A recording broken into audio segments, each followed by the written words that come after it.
Olá, meus irmãos, graça e paz. Daniel Rosa por aqui.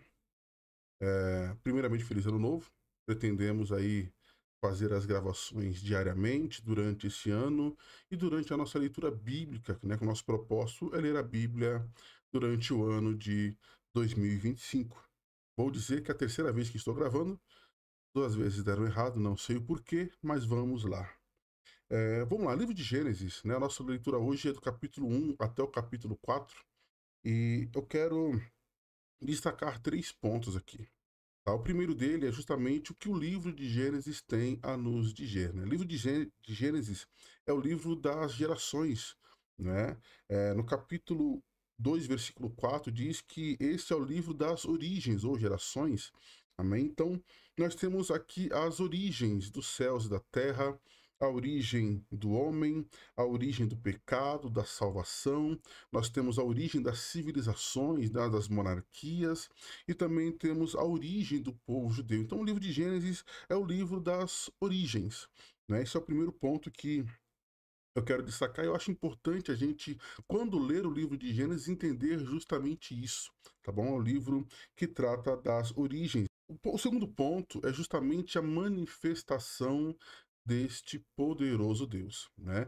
Então, capítulo 1, versículo 1, no princípio criou Deus, né? E o termo criar, né, conforme nos diz o original, o termo bara, ele é justamente nesse contexto específico, criar partindo do nada, ou seja, Deus, ele é totalmente poderoso. Ele é totalmente glorioso e criou tudo sem precisar de auxílio.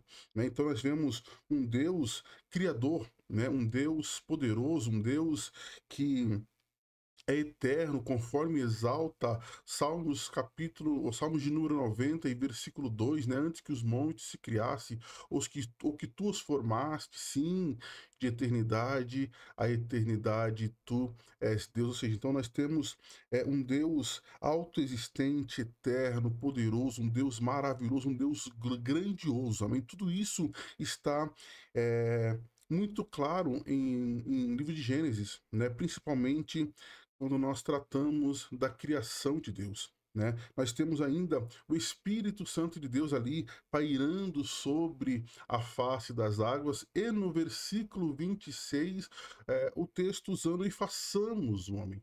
Né? Diferente de tudo que foi acontecendo no decorrer do capítulo 1, né? E disse Deus: haja luz, e disse Deus, haja separação, e disse Deus, produza, né, a terra, produzam as águas, ou seja, aqui nós temos um façamos, né, ou seja, nós temos aqui aquilo que nós identificamos, né, como uma manifestação da triunidade de Deus, né, Deus, ele é um Deus trino, né, uno quanto à sua essência e trino quanto à sua personalidade. Né, Paulo vai tratar sobre Jesus, né, em Colossenses capítulo 1 e versículo 16, dizendo que por ele, né, tudo foi criado por ele e para ele, ou seja, Cristo estava na criação, conforme também exalta João capítulo 1. Então nós temos aqui a manifestação da triunidade de Deus. Amém? É também isso que o texto tem a nos ensinar, tá?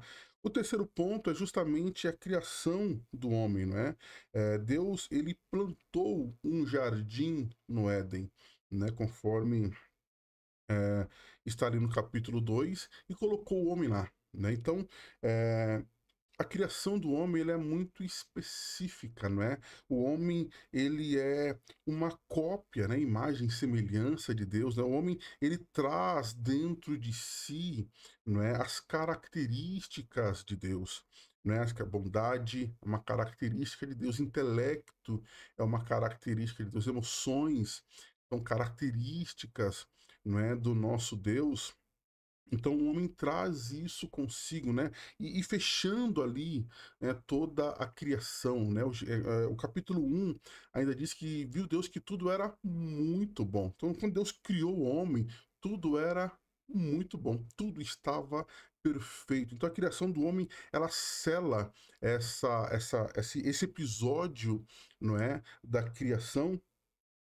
Porém, no capítulo 3 nós temos a entrada do pecado, né? Então, nós falamos da manifestação de Deus, da triunidade de Deus, a criação do homem e também da mulher, e nós temos a entrada de um outro personagem, né? O inimigo das nossas almas, aquele que a Bíblia diz que está ao nosso derredor, bramindo como um leão. Nós temos aqui o acusador, nós temos aqui o diabo, não é? Aquele que não nos ama, aquele que de fato nos odeia. Então, esse personagem, ele vem com uma característica muito dele, que é deturpar a palavra de Deus.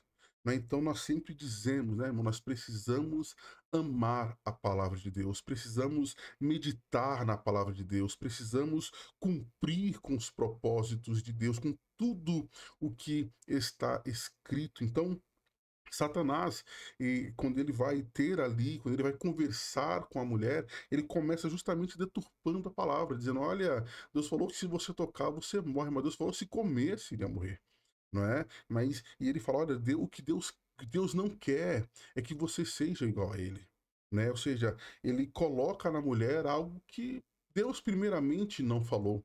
Né? Quando nós pegamos a tentação de Jesus, Satanás usa o texto bíblico, usa a palavra para deturpar os propósitos de Deus, ou seja, ele dá as suas interpretações. Por isso temos que tomar muito cuidado, irmãos. Palavra de Deus para nós é algo essencial e extremamente séria. Então, quando o pecado entra no mundo, nós temos aqui algo totalmente e de fato terrível, não é? Deus falou que quando Deus pronunciou a sua palavra a Adão, diz: maldita é a terra por causa de ti. Ou seja, o pecado ele trouxe não só malefícios ao homem, mas também a toda a criação, tudo aquilo que era muito bom, agora perdeu o seu valor, perdeu a sua característica inicial que veio de Deus. Então, quando nós pecamos, ou quando o pecado entrou, fez mal à criação, e quando nós pecamos, o pecado faz mal para nós. Deus não criou o homem para o pecado. Né? Eu gosto muito de uma frase, citei ela centenas de vezes depois que eu aprendi, dizendo que quando nós pecamos, não pecamos somente contra Deus, pecamos também contra nós mesmos. Quando pecamos, nos tornamos menos humano. Nós fazemos mal à nossa criação, à nossa humanidade, porque o pecado, ele não é a vontade de Deus para o homem. Por isso que Jesus falou que o que comete pecado é escravo do pecado. Escravidão não é boa em nenhum ambiente, principalmente no espiritual. E quando nós pegamos ainda no capítulo 4, nós vemos que essa extensão do pecado era terrível. Capítulo 4, nós temos ali o primeiro homicídio, não é? E nós vemos que a consequência do pecado é fazer mal ao homem. Quando Deus ele fala com Caim, ele fala: Caim, por que você está irritado? Por que caiu o seu semblante, Caim? Se você agir bem, você não vai ser aceito.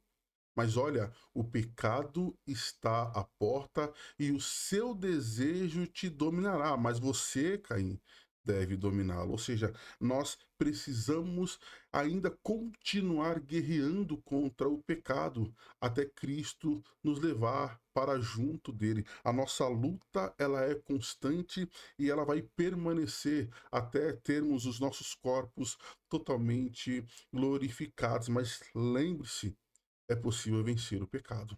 É possível estar aos pés de Jesus. Foi isso que Deus falou para Caim. E Caim poderia vencer aquele mal que estava dentro dele. Por isso, Paulo até exalta, dizendo: olha, eu reduzo a minha carne à servidão. O meu pecado, os meus desejos não podem me dominar.